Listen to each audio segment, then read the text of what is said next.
Hello and welcome to the Geth Ellis podcast. Today is episode 18 and I'm joined by Ali Maclean. Ali, welcome. Thanks for having me. Thanks for listening to my bullshit. Mate, it's all right. So I met you just over a year ago and I was amazed by your intelligence, okay? Right, no. So I remember speaking to Paul when I was working in Healthy Box, and Paul said to me, Ali he's nuts, but he is intelligent. And the first conversation I had with you, I was like, he's intelligent, this man. So where's all this things about? I don't know what I would describe that as intelligence, okay? So my definition of intelligence is someone who creates something new or comes up with a new idea or can see so far ahead or that they can predict something. I think I'm quite knowledgeable because I'm quite obsessive. So I'm obsessive and I'm crazy. And I have a lot of knowledge in my head because of craziness. But I don't. I wouldn't self-describe it as. I appreciate you calling me intelligent. I appreciate Paul calling me intelligent, but I see it as obsessiveness, personally. But yeah, it comes from just honestly, mate. It comes from like. So I've been competing in martial arts in general since I was like 8. But I haven't, until I moved to Carbon in 2012, I didn't have a wide range of coaches that could coach me on nutrition, strength, fighting, like jiu-jitsu, stuff like that, wrestling. I had to self-coach in a lot of areas, and so it made me self-develop for a long time. So I've read hundreds and hundreds of different books into various topics, and it's just the knowledge is there somewhere, but it's just really self-taught. So as majority will probably pick up straight away, you're not from Liverpool. No, Belfast. But what brought you to Liverpool? I know there's a lot of connections between Liverpool and Ireland and Northern Ireland and stuff. There's a lot of connection and a lot of percentage of people in Liverpool have got Irish connections of some form, way, shape of. So what was the connection for you? Why Liverpool out of everywhere? Well, that's an interesting story because I always had the intention to move to Liverpool because Chris Stringer, one of my teammates, moved here. So I didn't move here. He went here for like 6 weeks for a fight camp, and he came back to Belfast so much better. So I had the intention of always moving, but I didn't. And the reason I didn't, it was because I was going out with a girl at the time in Belfast. I didn't want to move and leave her. So I ended up getting picked for the Ultimate Fighter Season 15 live. And at that time, when I got picked for the Ultimate Fighter, we were breaking up. We weren't working out. Just happens like with me and females. So it didn't work out. And I ended up being in Vegas. I lost my fight. I did absolutely rubbish. And I remember thinking to myself, like, I'm not getting the coaching. I'm not at the level I need to be at. And the producer of the show came backstage and says, "Look, where are you flying off to? Are you going back to Belfast?" And I asked him, "Well, can I go anywhere?" And I was thinking I could go to Canada, I could go to New York, I could go anywhere in the world right then and there. And I thought, you know what? Send me a flight to Liverpool. And I went straight from Las Vegas, losing on the Ultimate Fighter, to Liverpool. And I've been here ever since. That's like 9 years ago. Wow. So what like I watched the Ultimate Fighter now. Okay, I remember watching it years ago. I remember Rampage smashing the door up. Do you know what I mean? I remember years ago. I remember the Chuck Liddells and Shoyle Sonnen with having the little wrestling and stuff like that. What was that like for you being the Ultimate Fighter? Because obviously they did it UK versus US as well, didn't they? Well, this one wasn't. This one was just the best, really. So everyone who fought my season Ultimate Fighter got a UFC contract. I'm the only person on that show yet to fight in the UFC. You say You say I'm the only person yet. Well, yet because I'm still here. I'm still healthy. Still got a chance. But I just because of luck with me, really more than anything. But so everyone last season Ultimate Fighter fought on the show. Al Iaquinta didn't even win the show. but he was one of like the runners up, you know. Yeah, James Crouch, he's a coach. He's like, he was on the upper fire. He got knocked out. He didn't even get on to the actual into a house. Drew Dober got knocked out. He didn't get into the house either. Oh, I think he lost in some way, shape, or form. He didn't get into the house. There's a lot of guys who's fighting in the UFC right now who are on my season that didn't even get into the house. That weren't even good enough at that stage, and I was one of them. Because am I right thinking that James Krause and Michael Chaser was in that season? Michael Chaser won it. James Krause was with me, but he didn't get into the house like myself. And there's a lot of reasons for that. You know, when we were backstage, we were told we were only getting, it was 1 5-minute round. It wasn't the 2 5s you normally get, or the 3 5s, whatever you normally get to get into the house. It was 1 5, so you had to go balls to the wall. So my game was to take people down and grind out a victory. Yeah. Stage in my career, I was a bit bored at that stage. I'm not like that now, but so in my head I was thinking, well, fuck that, I'm just going to scrap. 5 minutes, I'm just going to go balls to the wall, empty the gas tank, and just go for it. And it ended up being the wrong idea, because the guy I was fighting, a guy called Mike Rio, who was a decent wrestler. It wasn't anything special, to be honest. I should have beat him. He took me down, and I ended up getting scrambling, trying to get my feet. I got caught in a rear naked choke, and I just lost the fight. Just stupid decision making. And that highlighted to me, look, listen, I'm not getting the coaching he needs. That shouldn't have happened to me. And there's no one else to blame at that stage but yourself. Yeah. It's life by yourself, so you've got to take ownership of your own issues and your own problems. I turn and say, that was your fault, you coached me, but it wasn't. It was my fault, because I didn't reach out to the right people. I had everything. I had the opportunity to train in Liverpool earlier, but I didn't. And that was due to the relationship and not wanting to break up. And yeah, pretty much. Yeah. So as a highlight reel, fighters don't get fucking relationships. And for anyone who might not understand the level of this, Alec Winter fought Khabib on short notice for the belt too long ago, a couple of years ago maybe. So that's the level of and he didn't even win the show. And that's the level of talent that we're talking about here. And I've seen you train, and the toughness and resilience. Because I've seen it happen when someone goes down and they'll stay down, but that's not you. That's not you. Well, I'm a lot better than what I was as well. Like I'm not. Yeah. I'm light years better than what I used to be. And being some people do fighting for like the Instagram pictures and like the promotion and stuff like that. I literally did MMA. I started MMA. I didn't even know it was MMA. I thought it was people fighting at the back of a fucking warehouse. I didn't know it was MMA. I didn't know what it was. I knew it was bare knuckle. I knew you taught to fight, and I knew you got to fight. And that's all I knew it was. I didn't know it was a sport. Like, I didn't get into this for Instagram or anything. I got it in because I wanted to fight. I wanted to fight with no. I say, if you were doing it when you were 8, then doing well, judo. I did judo when I was 8. I started MMA at 15. So, but you mentioned you moved to Calbon, and obviously you now under Colin, and you've got a fight scheduled, right? And I briefly talked to you about this before we went on air. I feel sorry, and I'm not taking away the skill set from your opponents one bit, but a caged animal like yourself who's been locked up for this long, you let him loose, it's gonna go big mental. That can go either way though. Like sometimes too hyped up and too angry and too aggressive, and either blow your load or gas out early, or you can sort of like get caught with a shot early. Yeah. This guy you can't do that against because he's tall, he's got power, he fights at welterweight, he's an ex South African world champion.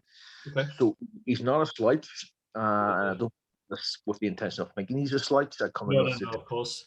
Showing my full skill set of what I've developed over the last 5 years of being inactive. I've been training every day still. So yeah, so I appreciate you saying that. I have the same mindset, obviously, because I'm biased. I am me, but I also understand that he is really.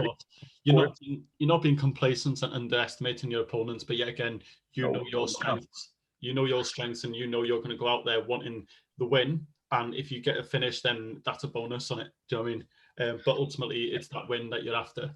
And so, am I right in thinking you were 155 Ultimate Fighter? No, 170 or one. I was 155, 170. Yeah, so you're moving upper weights now as well. Sorry, yeah, so I'm going up to welterweight. There's a few reasons for that, but like I walk around quite heavy anyway. I walk around like if I'm not properly training, I'm walking around about 200 pounds easy. Yeah. So it's like even 170 is a cut for me. Yeah. But the thing is, with like as far as fighting, this Felipe at welterweight, I've been spending the last 5 years rehabbing an injury, and that requires building a lot of muscle. So I'm going to be walking around a little bit heavier, and the weight cut's got to be a little bit different. So I think it's intelligent to sort of get to the stage of lightweight again, because that won't be an easy weight cut. It never is anyway. It never is, but there's no point ruining a performance because of a weight cut. No, and it's one of them things where a lot of people will try and cut too much. Like for example, Khabib walks around at 200, and he goes to 155. And the amount of times that they're saying, "Oh, he's going to miss weight, he's going to struggle," and don't get me wrong, his performance have never been short of unbelievable. But a lot of people will sacrifice their performance for that advantage. And Figueiredo did it on the weekend, in my opinion, because he's such a big he's dude for that weight. And I think that cut, because he had 40 seconds left on the clock to weigh in. And I will be honest, I think he missed weight, and that's why they put their thing around him. Didn't even see that, but did he? Okay. I wouldn't be surprised. He is huge at that weight class. Yeah. He's also shredded as well. Yeah. There's not have to come off him. No. But I can understand from his perspective of what to cut down on weight. And Brazilians are quite known for it. Brazilians cut a lot of weight more than any other nation I've been to and trained. I've trained all around the world. Brazilians cut the most amount of weight, and they think it gives them most advantage. And it's wrong. It doesn't. I have cut as much as 14 kilo in a week of fight. Like I've cut a lot of weight before, and it ruins your performance. But the thing is, if you're in incredible shape, it won't make a massive difference. But in the back of your mind, it'll always be like a sort of question mark behind whether you can do the rounds properly. Yeah. In training, you know you can do the rounds, but when it comes to fight, because of that massive weight cut, if you have a question mark over whether you're fit enough, it's not a good thing. And it puts doubt in your mind, and that affects your performance alone, just mentally. So do you feel now that you're going to 170 is going to benefit your performance as well as everything around it as well? The not worrying too much about the weight. I know you're going to have to obviously cut weight, but it won't be as bad as if you went to 155. You're having that little bit more leeway. Obviously, it's 15 pounds extra. Do you feel that your performance should be benefited, not hindered, if that makes sense? I think it'll benefit me. I think I'll be a lot more explosive on the night, which is a good thing.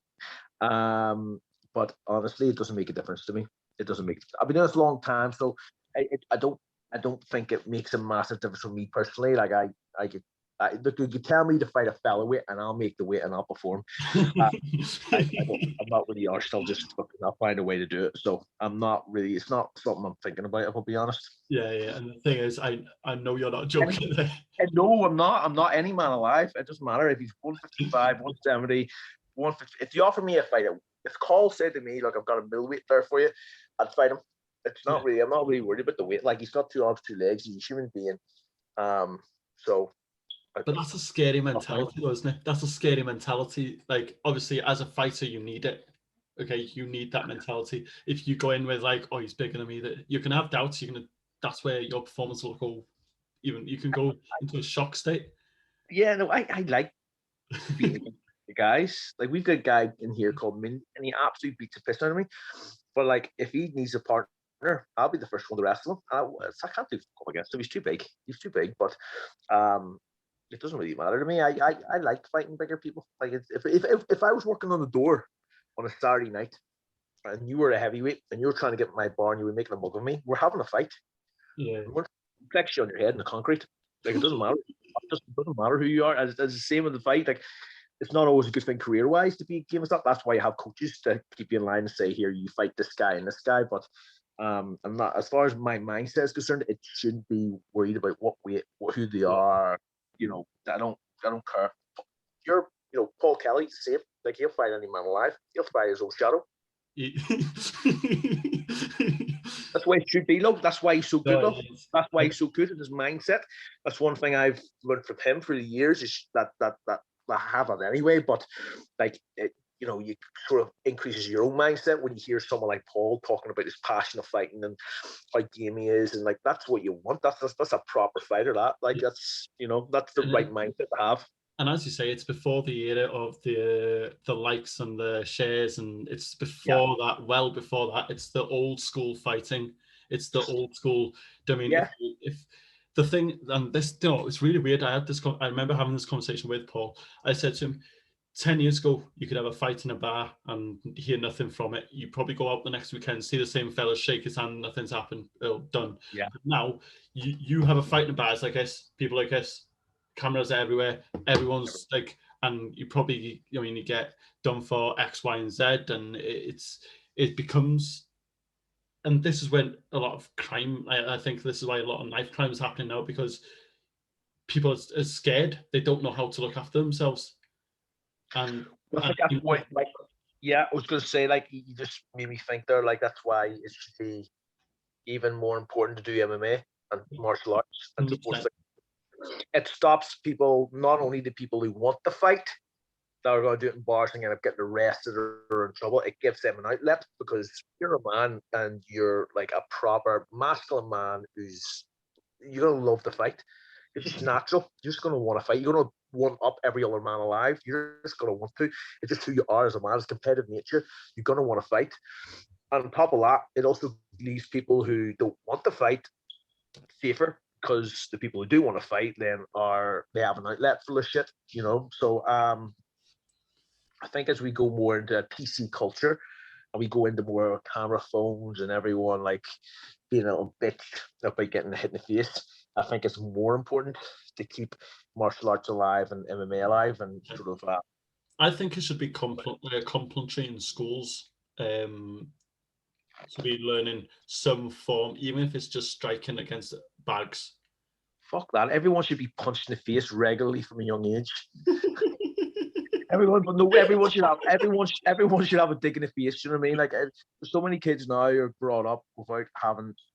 I'm probably gonna look bad in your fucking podcast here. Listen, so many kids are brought up never having had a dig in their mouth before in their life, and they wake up with that. So yeah, they're all like they're privileged, and like they're like. Do you know what I mean? They feel entitled to stuff, and like, hell the shit, cunts. There's a dig in mouth. You know what I mean? I don't get it. Like, that's not how I was brought up. Like, it's. And to be fair, like where I used to live, it's known for being quite a rough place on a night out, and doing it's all rugby lads and doing you tasted your own blood before you're 13, and and I think a lot of it should be like that in a way. I'm not saying it's nice tasting your own blood, but it's not the worst thing that's going to happen. But it sets you up as well. Well, I think martial arts in general, when you're a young age, it teaches you that you're, number one, that you're not made of glass and you can't take some damage, and you can defend yourself. But number two, it also teaches you like humility and stuff like that, where there is always going to be someone better than you. There is always going to beat you, and that teaches you a little bit more respect in how you speak to people and how you present yourself to the world. It just makes you a better person. You have to bow. You have to be taught respect. That's why it's so important. It's less about, a lot of time, like when kids do martial arts, and I'm talking to just some martial arts that are a bit shit, like say karate or traditional jiu-jitsu, stuff that isn't really that useful in MMA unless it's really tailored. The useful thing about that is it teaches respect. They do get it in the mouth, and they're doing it from a young age, and that is more important than school, because they won't get that from school. They won't get that from a teacher who has to follow like a system that's put in place by a government. PC is hell. Like, it's more important now than ever that kids do recreational activities that sort of teach proper self-respect and discipline. Do you know what I mean?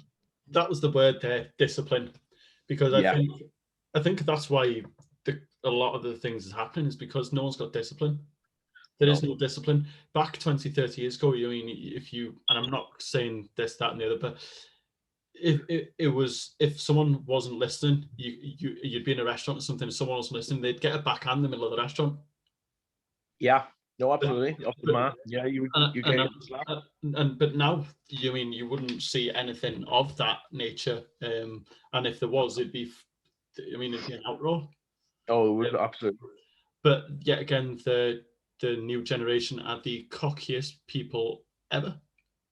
Oh, bad. Yeah.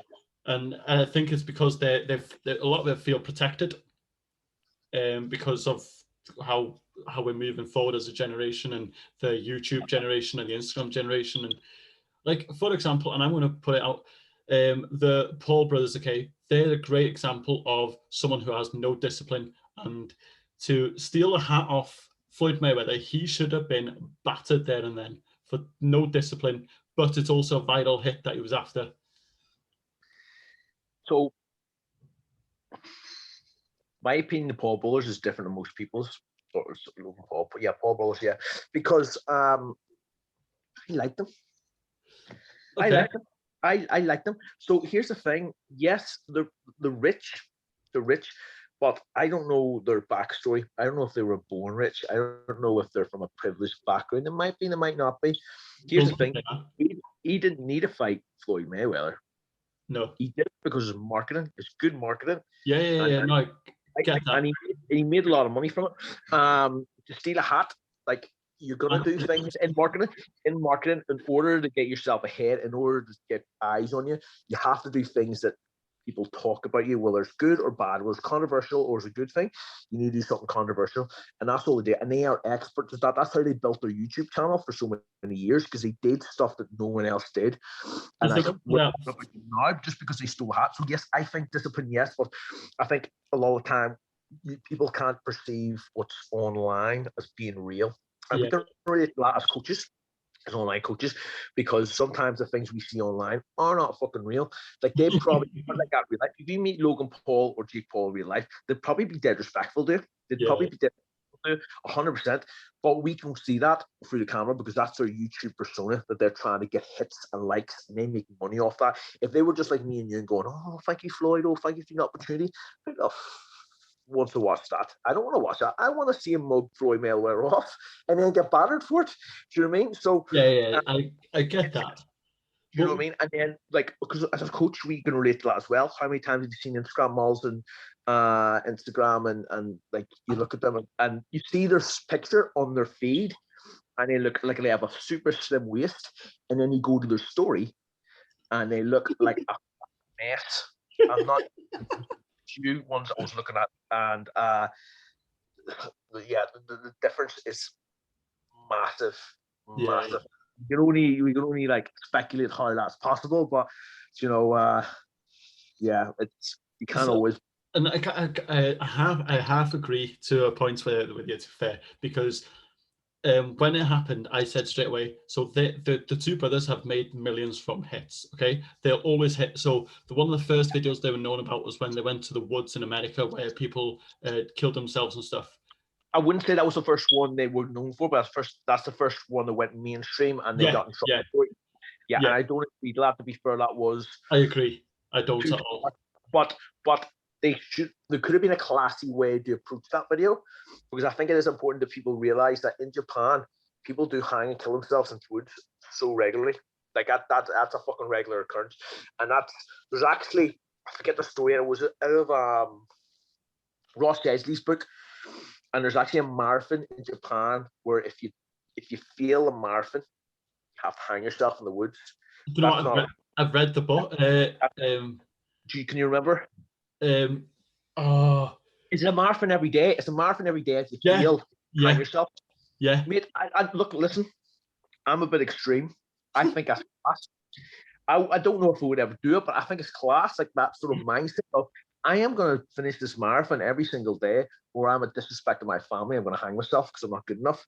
That's a bit extreme, but it's like, that's the kind of obsessive and dedication you need, I think, to achieve any sort of goal. I think if people had that mindset towards achieving goals, maybe slightly less, like not obviously wanting to kill yourself, But that sort of like dedication, sort of drive is incredible. That's inspirational.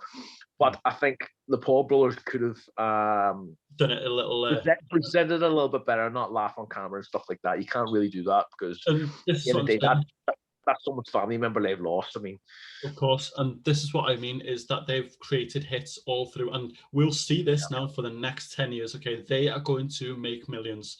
The fact that the fact that they fight, like, don't be surprised in the next 5 years if you see Conor McGregor in that ring with him. Don't be surprised if you see the likes of GSP, someone ridiculous, because they bring money. And it's going to happen, unfortunately. And like it or not, it's going to happen because they're brilliant at what they do. If I was in the position of like GSP, Conor McGregor, or anyone like that, and I was getting paid like 20 million or 20 mil behind the books to do a boxing fight that may or may not win because I'm not a boxer, I would take it. Why wouldn't you? Because for myself trying to win it, and you got to try and achieve your other goals first. So obviously become UFC champion and stuff like that. But if you've done that and you've kind of reached the peak of where you are, why wouldn't you take 20 million? Like Tyron Woodley probably won't win this fight.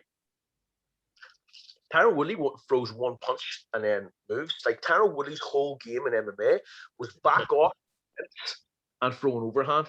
Yeah, that was his game. He doesn't combination punch. He can't combination punch because I don't know if this is technically correct. He's very muscle bound. Yeah. But he's very powerful, so he's more or less of a combination hitter and more of a pot shotter, and landing good punches that are sort of sporadic and sort of off the cusp, good timing. If he catches Jake, isn't it? Then okay, he might win the fight, but the chances of him winning the boxing match are very, very slim. I'm just being honest about that. But you know what? Good for you. Make your money. Make your money because he's not getting it from MMA. No, and it's don't do it. It's like you'll probably see a lot more MMA, and he brings the question up all the time to Dana White: pay your fighters properly, and they wouldn't be doing this. And there is that question of obviously the split wage. But I have a different opinion on that as well. Now I might be hypocrite here, but go on. No, I'd like go on. I'll take my money if I'm getting off of boxing, but people always play victim with the money game as well, though. Okay. So, like, we were talking about extreme ownership. We were talking about extreme ownership before. About I forget what we were talking about. We were talking about like taking ownership of your shit. You've got to take ownership of your shit, and it's the same with your money in MMA. If you've got a massive platform promoting you as a fighter, and you haven't got a product to sell, you're a failure as a business person. If you want to make money, you don't do MMA. You start your own business. Now, if you do MMA and you are successful at it, then you better have a product to sell to your fans. So, like, for example, I'm an online coach. Fight Camp is my product, and I'll keep developing that throughout my career. Yeah. Be a product I'll have to sell to people who want to lose weight, who are watching MMA, who are interested, who want a solution to lose weight permanently, but also, like, not sacrifice their life. Yeah. That's I have to sell. That's where I have to make money. That's where I'll make my money. I'm not worried about making money from MMA. I'll fight for free. I'll fight anything in the world for free. I don't do it for money. And I think so many fighters go in it with the intention of, I want to make this amount of money. I want to make this amount of money. Conor McGregor made most of his money from his own businesses because he's got his head screwed on. I was going to say his head screwed on. Yeah. So many fighters don't have the intelligence of like how to make money. Like they're just relying paycheck to paycheck. And they're playing the victim card, and that's not the case. Listen, so many fighters would do well if they built their own YouTube channel and got eyes on them. They make money from YouTube, but they just don't because they don't want to put the work in. They want to play the victim card. And fighters, I think fighters a lot of the time are less like that, playing the victim card, but like at the same time, there's still that victim mentality of everyone has it, where like I'm entitled because I fight and like UFC. 50 million and I only got like 100 grand. Like, well, no, because like, why do you deserve anything? Like, you're being given an opportunity. If it wasn't for that promotion, you wouldn't be fighting at all. If it wasn't for you, none of us would have an MMA career if it wasn't for the UFC. So they can dictate what the fuck they want. They can pay you whatever they want because you have no choice in the matter. You have no equity in the company. You have no nothing. You're just you're an employee. So if you want to go from an employee to something else to actually making money, well, then you've got to start your own business and like capitalize upon their platform they're giving you. They're giving you a platform. They're giving you free marketing. All you have to do is have a product to sell. Like Tell's a fucking, he's brilliant at it. Tell is amazing at it. He's constantly looking for new businesses, ideas. He's constantly promoting his own products. That's how you make money.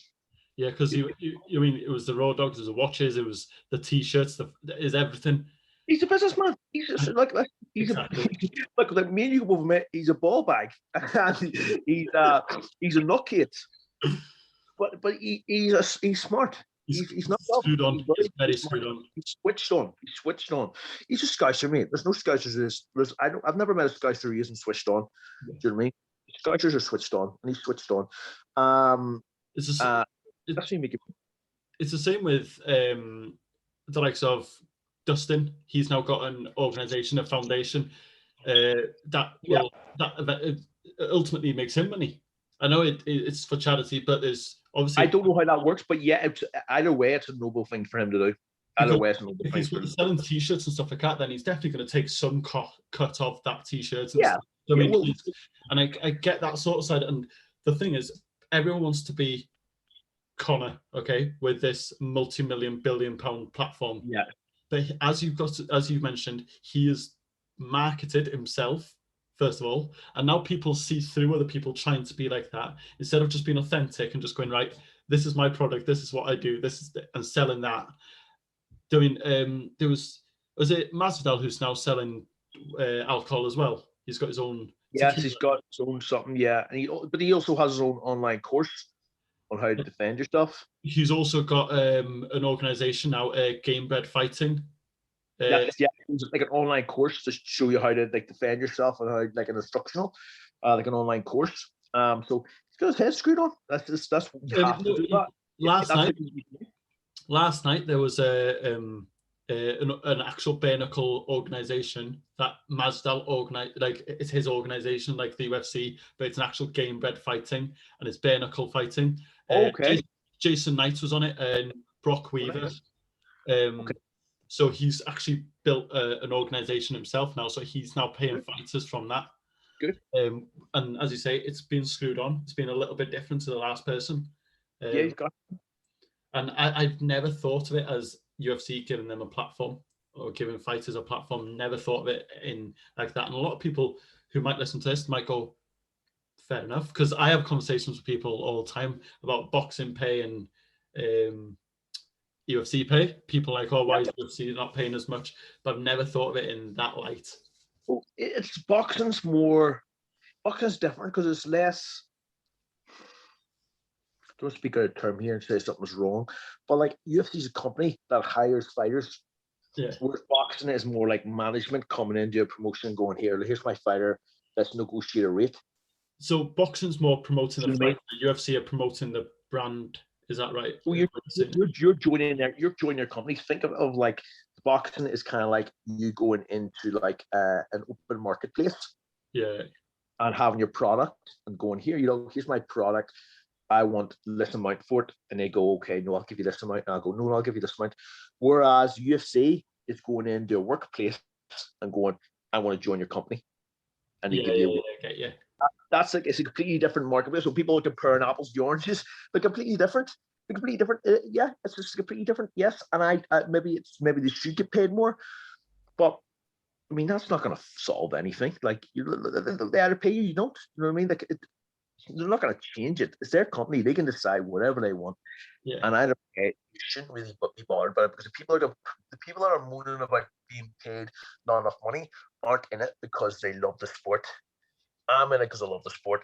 Yeah. So if I want to make money off the back of it, I'm going to make money from my own intelligence and how I can market myself and my businesses.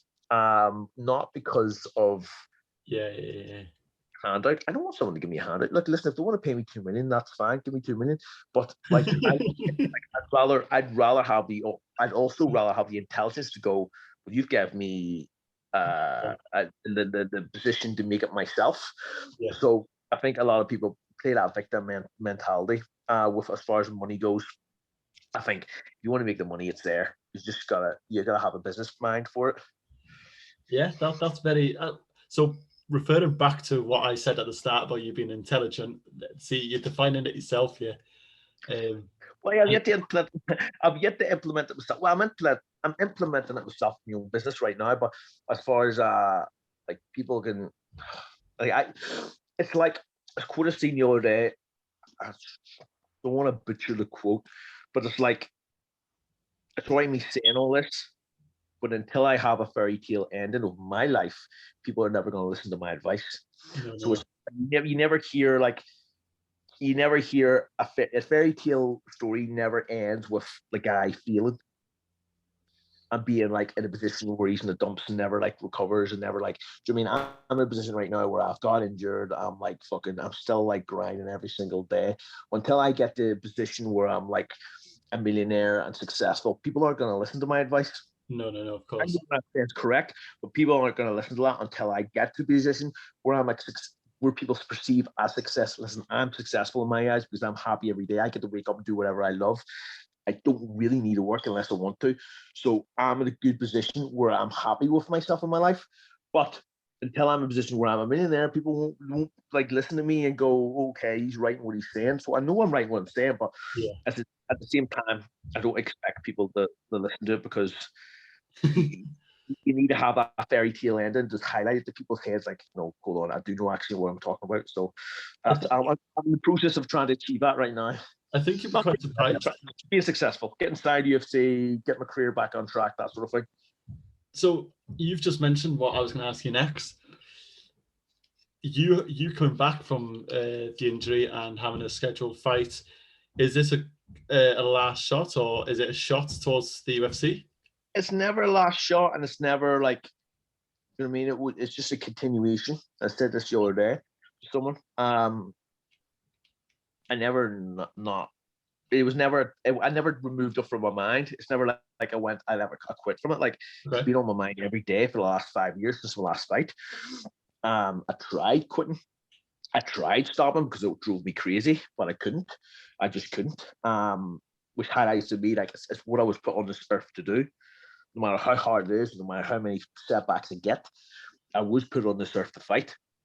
Because I can't get away from it. I can't. I'm addicted to it. So yeah, obviously it's always the goal to get UFC, to be a world champion. Everyone knows the goals. They don't need to say them out loud. Whether they're achievable or not, that's irrelevant. Well, the main thing for me to focus on is me to be the best version of me. It's the process. I don't think of the outcome. Think of the process to get there. So I need to be focusing on what I need to do today to get better, to become the best version of me. And if I do that every single day, then eventually the outcome will be achieved. I think so many people focus on the outcome, the last goal. They're like, I want to be a UFC champion. I want to get a UFC contract. I want to do this. I want to do that. And they're focused so much on the end goal at the top tier that they don't think of the process to get there. So they get anxious. They get anxious about what they want to achieve because they're thinking of the future too much. All I'm thinking about right now is today what I need to do to get better. And tomorrow, what do I need to get better? And then Monday, what do I need to get better?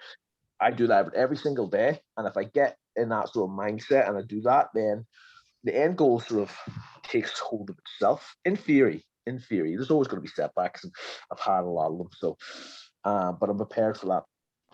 Let's fast forward then. Let's say a couple of. I mean, we've got into the UFC now. Who would you like to fight in the UFC then? I'm not like going to post a little clip just of you calling someone out or anything, but who would be your top three in, I'd say 170? Obviously, they're big dudes, but who would be? To be honest, I'll probably be fighting at 155. Like I'm fighting 170 this fight, but I'm not really a real welterweight. Okay. I'm big welter, not small, I'm walking around 200 pounds, but I'd probably fight a lightweight. Who do you like to fight with? I don't have any. So there's a few people I want to fight. Number one, I want to fight like the world champion. So it doesn't matter who it is. Whoever's got that belt, that's who you want to fight. It doesn't matter who it is. People focus on opponents a lot of the time in fights, and it's less about an opponent and more about it's just a body. It's just a body that moves slightly differently. Like less focus on the name, more focus on you're just fighting a body that moves slightly differently. So whoever has that belt is who I'd want to fight. Do you know what I mean? That's because that's the end goal. That's always going to be number one. Yeah. But number two, if I had to actually put names on people, number one, Justin Gaethje. Wow, that would be ridiculous.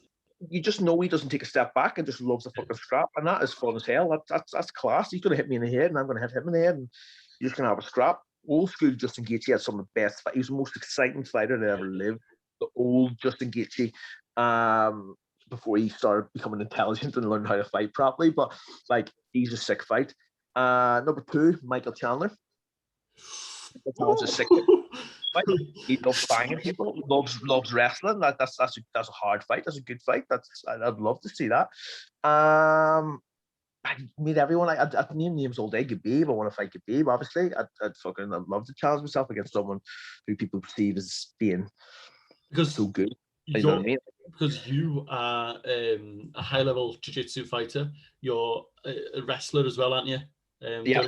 It's not like you just stand and just walk forward. You have got a ridiculous ground game. Yeah. You know what I mean? And to see where you are with the likes of, I'd love to see you and Khabib. Because I sound like a dickhead calling out UFC fighters right now because I don't even have the contract. Do you know what I mean? I haven't fought in 5 years, so you're making me look like an old man. But like, honestly, I'm not scared to admit these things because as a fighter, you should want to fight the best. Yeah, no. Why wouldn't you want to fight Khabib? Why wouldn't you want to fight Justin Gaethje and like a Chandler? Why wouldn't you fight Charles Oliveira? Like another good fight. Edson Barboza. He's dropped the featherweight now, but I'd love to fight him. So principle. Like there's so many people like Dustin Poirier, Conor McGregor, all of them, everyone. That's why I want to get signed because it's less about for me. It's more because I want to fight the best. Like I've never stepped back from a hard fight. I used to enter 4-man tournaments, 8-man tournaments. I used to fight twice in the same night. Like it's less about like accolades for me and more. I just like to fight. I do like to fight, and sometimes. Like everyone get nervous before fights, like, but I proper enjoy it. Like I love 4-man tournaments, you know. So what's that? So when you're sat in the change rooms, right? You've got your gloves on, and listen, I know you're already visualizing August the 8th. You've got your gloves wrapped up. Yep. You're putting your gum shield in. What goes through your head? It's been that long, I can't remember. I honestly can't remember. I can't remember to tell you, but I can tell you what is in my mind of what to remind myself, and that's like nerves and excitement are exactly the same. Yeah, they're the same. There's a very thin line. The only thing that changes nerves and excitement is how you perceive it in your own head. Okay. If you were going to go down to Christmas Day, and you're like, oh, Santa's come, your heart would elevate, you'd have butterflies in your stomach, you'd be like, oh, I can't wait. But if you also were like, fuck, someone's just robbed the house and they're going to fucking kill my family, your heart rate would go, you'd be fucking, oh, fuck. It's, your body reacts the same way. It's just your brain, obviously, that's completely different. Understandably, if someone's robbing your house and Christmas, is two different things. But you know what I mean? Obviously, two completely different scenarios. But the way your body reacts, is my point, is exactly the same. Yeah. Now, it's the same with fighting. You can easily perceive that as like, okay, you're excited. It's what you do every day. You do it every day. You do it twice, 3 times a day. You've lived your life for it. That is excitement. It's just because you've got the pressure of a crowd and the potential of a loss, your ego getting fucking battered. That's the only thing holding you back. So you've got to enjoy it. So for me, coming into August 8th, it's more about enjoying the process, and being very grateful for the opportunity to compete again. The gratitude I have is incredible right now. Like I'm just grateful that I have a fight confirmed. I mean, just having that confirmed, even if it doesn't go ahead, even if something happens with COVID, I am just thankful that it was even confirmed right now. That's how grateful I am. So, and I'm living every day that sort of attitude of gratitude rather than focusing on outcome. Yeah, no, you've got such a strong mindset and strong mentality throughout all of it, because a lot of people get carried away, and they might take a loss and you might not hear off them again. They'll just go off the radar completely, and it's heard of. A lot of fighters aren't able to handle losses and stuff, and they're like protected fighters and hand-picked opponents and stuff, and it's a very strong mindset to have in just being grateful and just enjoying the process. Whatever happens, happens. If you get a contract, cut a contract. We don't, and we still enjoying the process and the journey that you're on. We've got a few questions that's been posted in. We've kind of covered one of them. Why choose to live in Liverpool? We kind of have covered that, to be honest with you.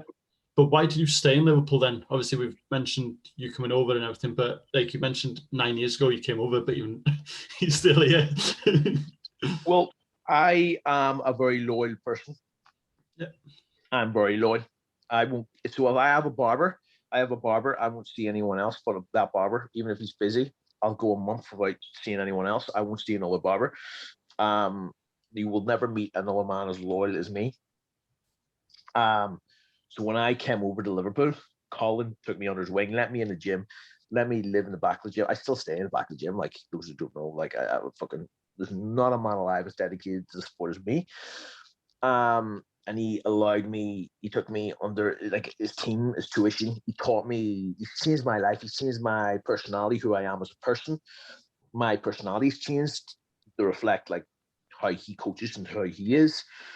My ground game, like, stand-up wise, he's changed my game. Obviously, he's a world-class Thai coach, but not only that, the way he's taught me how to grapple has gone through the roof because his tuition. So everything in my life right now that I've developed personally, mentally, physically is down to him. Yeah. So until the day I either die or the day that I get thrown out of the gym, I'll stay loyal to Colin and Carbon. So that's why. It's down to Colin and the gym and the lads. Like, they're like family to me, so it is what it is. Yeah, it's one of them, and it's the level of class that's in the gym as well. It's not just like just a couple of pros here and there. It is the level of class that you are competing with daily, and that will just. You know what I mean? I step on the mat. I've stepped on the mat. Michael Grundy's there.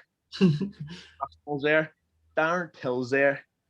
But not only that, you've got like kids like Kane Lochran. You've got like Rafi. You've got like little balls. You've got Stringer. You've got Killer's Row. You've got a plethora of unreal fighters every day on the mat. And I still remember back in the day when I was like starting at 17 years old. I used to come to the morning classes in Belfast, and I'd be on the mat praying that someone would show up to train with me. I'd be praying. I'd be saying, please, if someone come in the morning to train with me, so I didn't have to do weights again or like do fucking some training by myself. Do you know what I mean? I still remember in days where I had to text people during the day and go, do you want to roll? Or do you want to do some pass? Do you want to wrestle? And I used to text people every day to see if they wanted to train. And I used to travel from 9 o'clock in the fucking morning to 9 o'clock at night to try and fit 3 sessions in with different people. Sometimes I'd get 4 in. Sometimes I'd go to a boxing gym and I'd go and do some wrestling here and there, and then I'd do some weights, and then I'd go somewhere else. So I'd be traveling all over the country. I'd train pass, and I used to travel from Belfast to Lisburn to Belfast every single day, 9 in the morning to 9 at night. Sorry, earlier than that, I used to set off about 7 or 8 o'clock in the morning. I used to have like 5 or 6 meals in my bag, and it would all be cold because there would be no microwave to stick them in. So I'd have like a roast dinner that I would eat cold because it was leftovers from the night before that my mum would leave me. And so people don't realize like the opportunity there is here in Liverpool. It's incredible. So why would it go away from that? Why? This is what I developed my life around. I want this to be my life. I want to be the best version of me. The only thing that's important in my life right now is becoming the very best martial artist and hardest to kill cunt alive right now. So that's what my goal is. Everything else can be fit into place. Like, I don't need a fancy apartment. I don't need fancy like car. I don't need to go on fancy holidays. What I need to do is develop my skill set and be the best I can be. What I have to use. Yeah, and I think a lot of people could take a little bit away from that in the dedication side of things. A lot of people be like, "Oh, I've been on weight loss now for 2 weeks, not seeing results, quit." Do you know what I mean? And the dedication that you've shown there, and I say I know how hard you train. It's not just like a little session of an hour. It's 2, 3, 5, 6 hours. I mean, all throughout the day. Probably train 8 hours some days, I'm sure, if you split 4 sessions. And it's as you say, it's not just rolling with a white belt that's on his first session, or rolling with someone who's never wrestled, or having a boxing match with someone who's wearing head guard and just tapping with like the Olympics. Just, it's not that. It is the best of the best, and you get people you get people from all over coming into the gym. I mean, to wrestle and train and be a part of the best with you lot. We have the British wrestling team. We have the British wrestling team that comes down every week. Cam Smith came down to Spartel. Yeah. I mean, we have all the UFC fighters that come in regularly, all the fighters that come in regularly. Like, this is a hot spot for, if you want to actually train hard, you want to actually get better, this is where people come, because everything is here. And whether that's striking, jiu-jitsu, or wrestling, everything is here. It's the most well-rounded gym in the world, in my opinion, and it's like created the most homegrown talent out of any gym anywhere, in my opinion. But especially in the UK, it's just unrivaled. There's not a no one even has an inch on this gym. 100%. I think is it 9 or 10 UFC fighters from Colborne now? All homegrown. Yeah. All from that gym. It's not like they've been brought in. Colin's tuition. Look, listen, if you want to get in UFC, you train under Colin and you do what he says. Yeah. And I think that last bit there, do as he says. A lot of people will, when you finish a round, go and have a drink, not until he says. When he says you go for a drink, that's when you go for a drink. And it's that level of discipline and respect that he's got from every single one in that gym is ridiculous. He's the scariest person I've ever met in my life. I'm not scared of any man alive apart from him. Do you know what? You're the second person I've heard say that now. Third. Yeah, I honestly, I'll fight any man alive. I'm not scared of any man. I'll have a go with any man. But if Colin says, right, Ali, I've got a body, I would just say, right, okay, Colin, I'll lie on the ground, I'll take my beating. There would be no competition. Wouldn't be able to fight back. Shit scared of him. The only man I'm scared of, and the only man I'll let. He want to kill me. That's okay, fair enough. So one of the questions last week, or a week before, sorry, I was discussing with someone who was into Japanese jiu-jitsu. Okay. And comparing it to Brazilian jiu-jitsu. The question is, Brazilian jiu-jitsu or Japanese jiu-jitsu, which is more practical? So I'm thinking this will be more Brazilian. Not even a shadow of a doubt. Brazilian is just like, Japanese jiu-jitsu is like the old school way. Yeah. And back in the day, that's where Brazilian jiu-jitsu comes from. Japanese jiu-jitsu, that's where it originates from. But Brazilian jiu-jitsu is a more evolved version of Japanese jiu-jitsu, because it started Japanese jiu-jitsu and then the Brazilians turned that into Brazilian jiu-jitsu, and they created a system that works a lot better. It's more effective. It's more effective on the street, and also it's been time tested in like the UFC and jiu-jitsu competitions in Brazil. So without a shadow of doubt, there's no comparison. I've trained a black belt in Brazil. I've trained a black belts in Japanese jiu-jitsu, and I'm not being disrespectful, but they're shit. No, they are. It is what it is. It's not effective. You're not. If any Japanese jiu-jitsu guys want to prove me wrong, they're welcome to come to Carbon and try it, because they're shit. I love it. What's the best martial art when it comes to self-defense? Wrestling. Believe it or not, people are going to say boxing, they're going to say Thai, they're going to say jiu-jitsu. Listen, see, when you pick someone up off the ground and slam them on their head, there's no more fight. I've worked in the door since I was like 19, so like 11 years now. Never really had to punch anyone. Choked a few people out. Well, choked a lot of people out. But the number one thing, if there's an issue, you lift someone up and you slam them on their head. And as long as you hit them on like the upper back and neck area, not the top of their head, they won't die. But as long as you slam them properly, there's never any fight for them, because people aren't used to getting slammed on their head. So I stay wrestle all day. I stay wrestle. But again, it depends on the context of it, because if you're fighting with a group of people, you can't grapple. So if you're fighting, you're defending yourself against 2 or 3 people, then you're gonna have to get good at boxing or Muay Thai. If you're fighting one-on-one with someone, okay, maybe wrestling or maybe jiu-jitsu. So it depends on the context. Honestly, if you want to be really good to defend yourself, MMA and learn it all. Yeah. Why wouldn't you? Who are some of the best? Sorry, who are some of the talents in the gym we should be looking out for? So I'm guessing some of the younger talents. You mentioned Kalen. You mentioned Kalen Loughran and Kieran Loughran are both going to be in UFC, and they'll be UFC champions. Wow, man, I'm hype. I'm hot on both of them. I've watched both fights. And... Oh yeah, you fucking pervert. But I think both of them are very talented, and Kalen is big for his weight as well, isn't he? He's big. They're hard workers. That's what I see. I see hard workers and I see passion. I don't see that from a lot of people. You don't see that level of passion from people, because I can see it, because I can relate to it. When I first moved over, I guess I still have it now, but like I can see that you fucking just want to do it all day, every day, and just dedicate to it and watching every single thing you can. That's what I was, and when I first moved over, and I see that in them. And the highlight for me with Kalen in particular, Kieran, I met Kieran from his brother, and I can see he's the exact same. So that's why I'm like fucking all for Kieran as well. But I first met Kieran because I seen a fight of his in Clan Wars early, and he blew his knee out in the fight. He hobbled into the corner and he drew the opponent on, and he hit the opponent with a right hook and knocked the opponent clean out with one knee, with like one leg. He was standing on one leg and he knocked the guy out. He could have easily quit and lay on the ground, but he said, "Come on, the fuck," and knocked the guy out with one hand, right hook.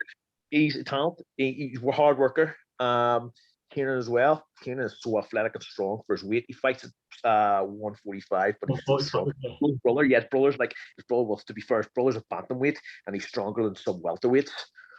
Do you know what I mean? Like they'll go all the way.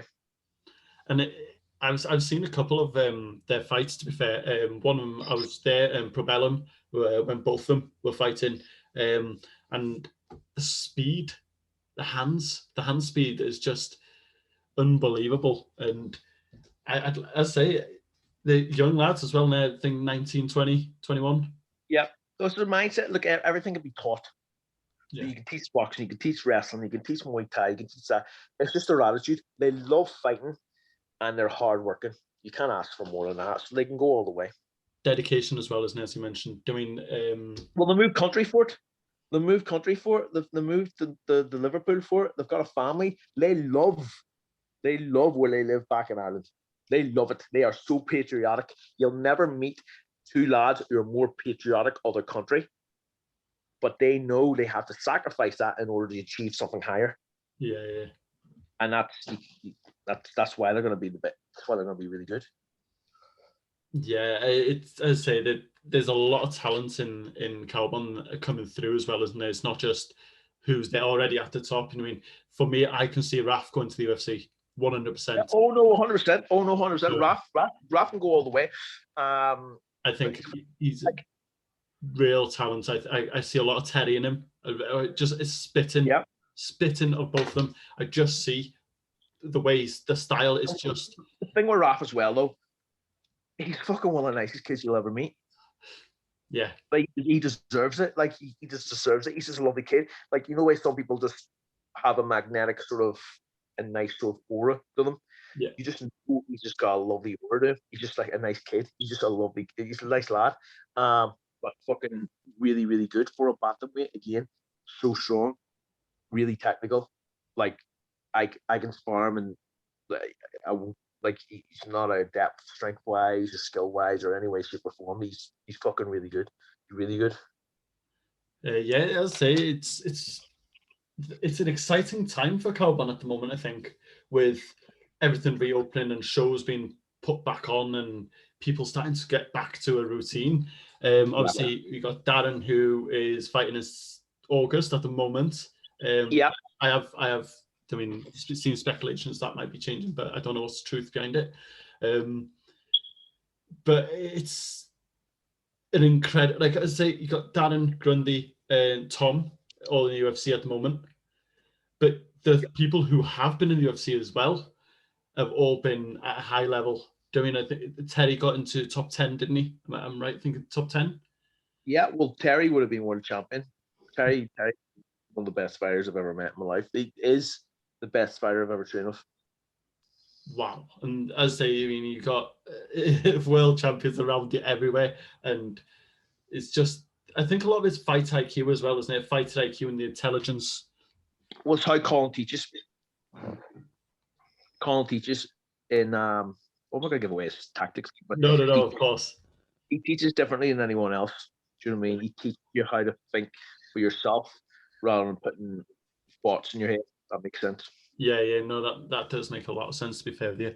And there's a question about weight loss on here as well. What's the best diet for sustainable weight loss and why?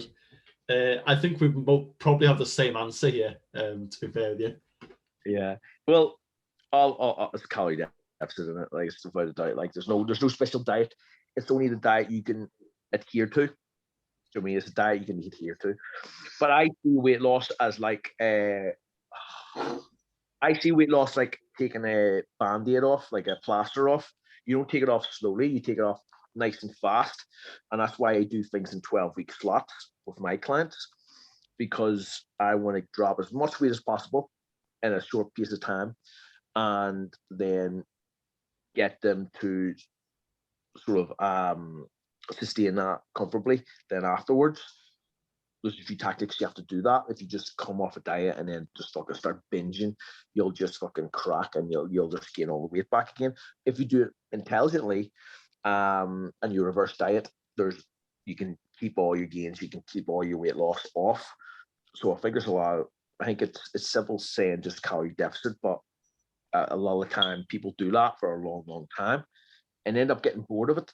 Yeah. And then they spend 2 years in a calorie deficit and like they end up going, the body starts metabolically adapting to low calories and they have to go lower and lower and lower and lower. So I see as the pain of losing the weight in 12 weeks, your body's going to metabolically adapt to that low calories anyway. So you reverse diet and then you go back on another diet phase again.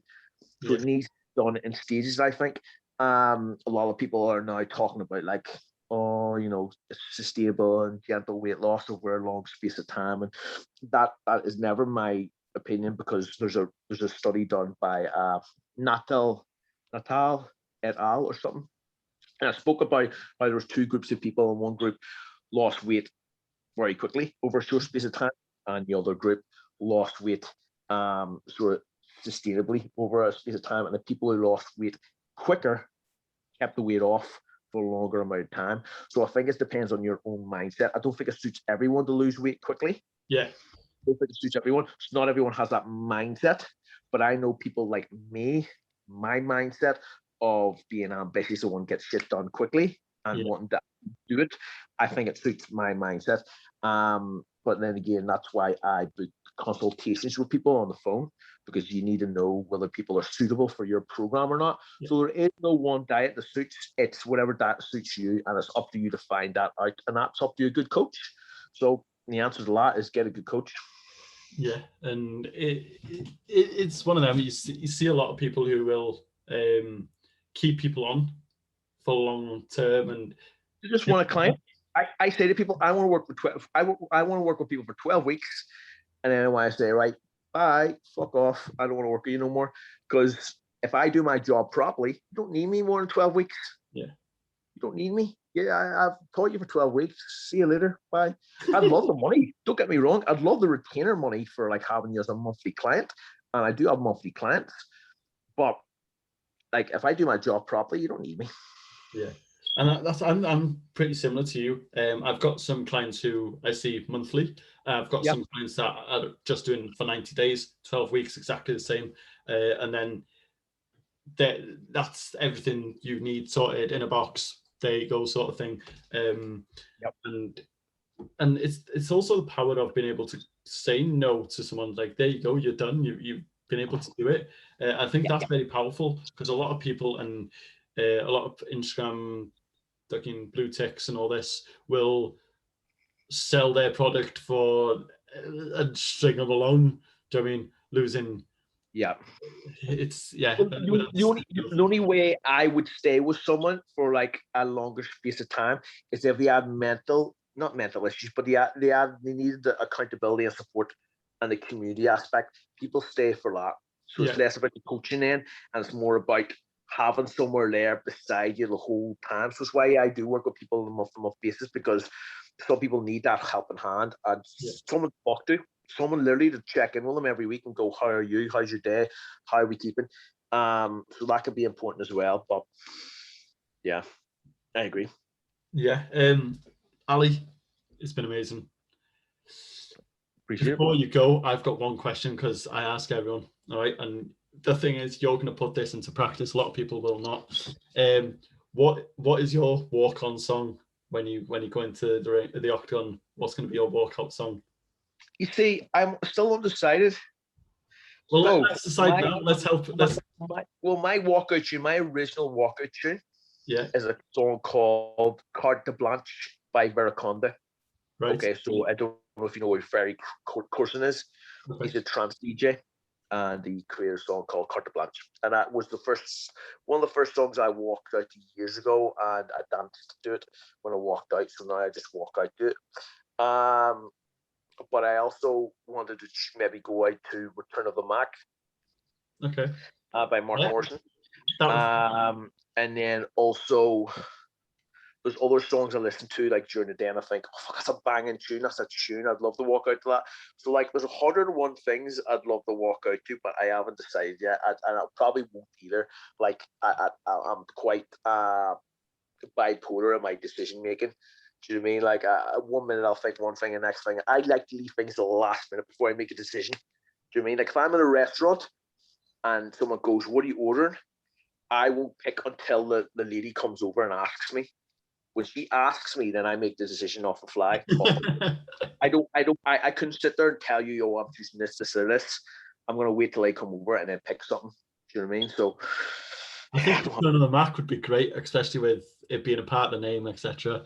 Well, that's it. Yeah, that's before you go as well. The hair. I've not mentioned it all through, but mate, last time I saw you, there was nothing there. I know it's so long now. I've got to be. You know what? I don't have to be anything. I just like it longer. You know, I just like it longer. Is that natural? Yeah, it's naturally fun. This curl. I don't even. This it's just it fits naturally perfect. No, to be honest with me, I think it's a matter of I've got quite I've got scars and quite a like square face, so I think it softens the face, especially if I work with the public now, and especially like coach and But it's just how curly it is. I've never seen it this way. I know. Well, I'm Irish, so I've got like naturally curly hair. I don't know if that's a thing, but it is now. And one last thing as well. What's going on with the modeling? It's not. It's just fucking trying to promote your product. Do you know what I mean? Like that's all it is. It's just like less about modeling, more about promoting my product and having. I'm waiting for Boohoo to have like a Ali 10 or something for 10%. I know 10% off. You know what? Right. It's always been a goal of mine to like get onto the cover of Men's Health or something like that. So you never know. Maybe someday. But I don't think they want a scarred up MMA fighter with. I think it would put a lot of people off Men's Health. I think if anything, that's against Men's Health, having loads of scars and a battered body. I'm like the opposite of Men's Health. I'm like fucking what not to achieve, how not to get a fractured back. You might get onto a Fighters Only or something. Fuck that shit magazine. And what are you joking? Is that still going? Is that magazine still going? I don't know. It was the first magazine that came to my head. Yeah, I know. I remember being a kid and like when Chuck Liddell and all them were on it. I remember going to Spa after school reading because obviously I'd spent all my money in the sweet shop. Didn't go to read it. Read all the important bits and put it back and carry on. That's what. Yeah. That's why I remember doing that myself as a kid. Yeah, I've done that myself to be fair. So yeah. Thank you very much for coming on. No, before you go, plug away, Al. Plug away anything you need to plug. Obviously, you've got your fight coming up, but I don't know what, to be honest. If anyone enjoyed the interview, like, just follow me on Instagram, Ali, ALIMACLEANS, Ali Macleans. And apart from that, yeah, I don't really. No. I'm not vlog really right now. I'm just focusing on this fight. So yeah. And I can't wait. And I said to you, when I saw the announcement, I messaged you straight away. I was like, nah, this is too good to be true. Because I'm so excited for it. It's like really weird. Like, I was excited for when Paul returned, but I think I'm a little bit more excited now because it's been such a layoff. You know what?